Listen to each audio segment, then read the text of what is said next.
Today we're making a throttle linkage, something that came stock in my 1968 Mustang. I'm just upgrading this thing, making it myself, as opposed to a throttle cable, something that I might upgrade later on in my 65 Mustang. Doing work on the carburetor, rebuilding it. Why not inspect the throttle linkage? Yep, it was built by Fred Flintstone.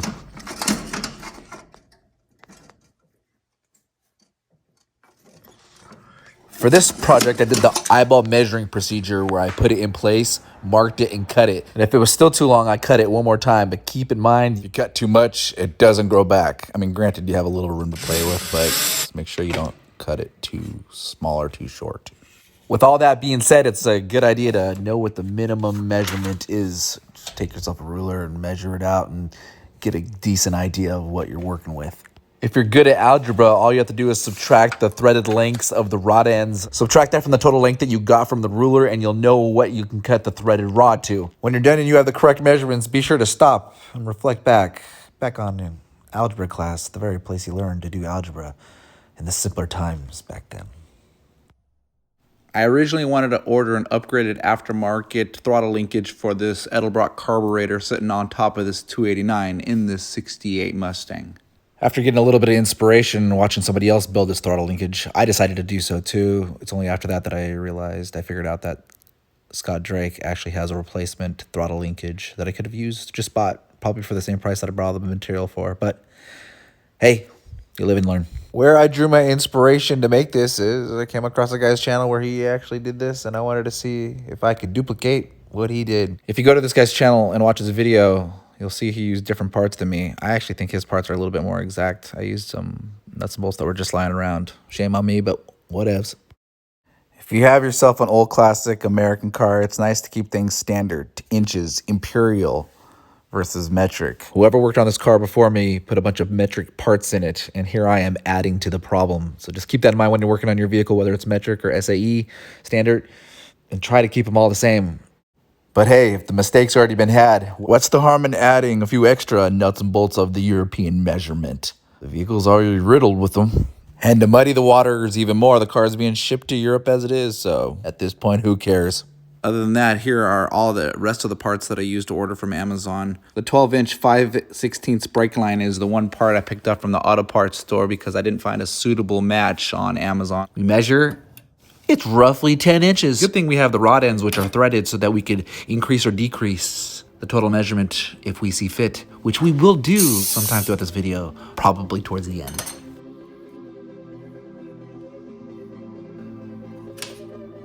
The hardest part about starting a job? It's just getting to work.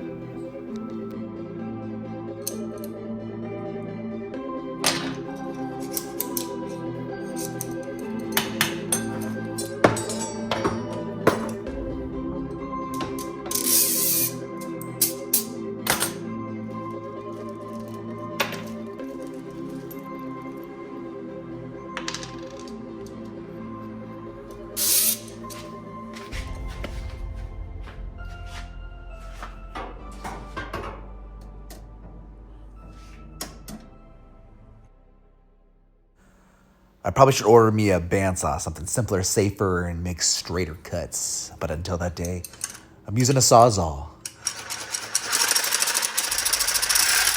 Cutting off one end of the brake line enabled me to get the nuts off. Unfortunately, free-handing the Sawzall up in the air really chewed up that one side of the brake line, so I had to take it over to the table grinder and smooth it out.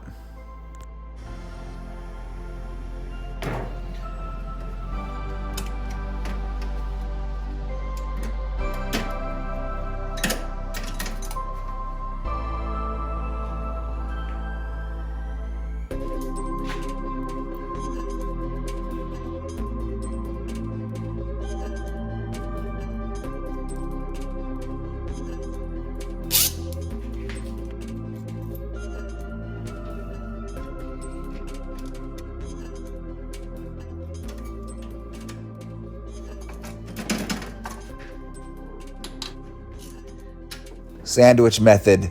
Remember the phrase. You're gonna want the brake line to be cut to the correct length. It's basically the outer shell, the protective outer layer that covers the threaded rod. You wanna keep in mind the measurement of the rod ends and the length that you're gonna cut the threaded rod, because you wanna get that brake line to the correct measurement. Follow along. Now we're about halfway done, getting closer to what the end product should look like. If you cut the outer protective brake line too short, it's not too big of a deal. Just don't cut it too short. You're going to add a third jam nut to squeeze it in between the one jam nut that's on the swivel anyway, so it's no big deal. After partially installing the completed rod by threading it into the rod end, I could get the second rod end threaded on and get rough measurements just to mock it into place. The good news, the rod end measurements seem to be good enough to hold it in place. The bad news, I didn't use the sandwich method. This is what happens when you don't use the sandwich method. The whole thing is seized in place. Why it's doing this? It's because the swivel portion of the ends need to spin independent of the housing. And here the housing is sandwiched as well. I made this next illustration because simply it's hard to get all the parts filmed while on a camera. It's better to just draw them out and show you how, in which order they went in. This is the sequence of nuts and washers and how I installed my throttle linkage. Pause the video if you want to get a good explanation how it's installed. I don't really care how you install it, but you need to know is this sandwich method. You have to sandwich the swivel points on both ends of the rod end, according to this illustration. So I reinstalled the nuts and washers in this new sandwich method, which I have coined. The sandwich method uses a solid surface to sandwich up against the swiveling portion of the rod end. And as soon as I have the rod ends and the throttle linkage spinning freely, I use an additional lock nut to be used as a jam nut to make sure that they don't go nowhere. Now the problem is the brake line was cut a little bit too short, a few millimeters too short. In fact, it's almost impossible to cut the brake line perfectly. So what you're gonna need now is a third jam nut to be on the threaded rod. 2 of the jam nuts are for the rod ends, and 1 jam nut is to secure the brake line. Make sure it doesn't rattle around when you step on the gas. And now your throttle linkage is almost complete. You have 3 jam nuts, 2 for both rod ends, 1 for the brake line to make sure it's secure. You have it attached to the pedal linkage side, also attached to the carburetor linkage side.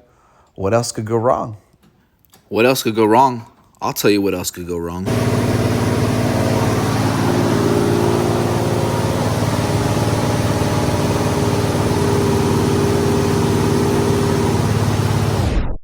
What else could go wrong? You see that? That's the engine idling too high. Why is it idling too high? Because the choke is messed up? No, it's because the throttle linkage is too short and it won't allow the carburetor to go into idle position.